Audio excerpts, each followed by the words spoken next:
Golden life fellowship church की ओर से मंगलवार की सुबह में लोयला ग्राउंड में ईस्टर पीस रैली निकाली गई। इस दौरान रैली में ईसाई समुदाय के लोग भारी संख्या में शामिल हुए।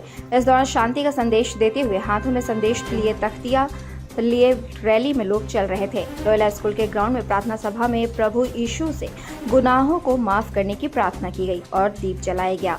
इसके बाद बस्टरपुर लोयला ग्राउंड से साक्षी आम बागान मैदान तक रैली निकाली गई। रैली पुनः आम बागान से लोयला ग्राउंड तक पहुंची।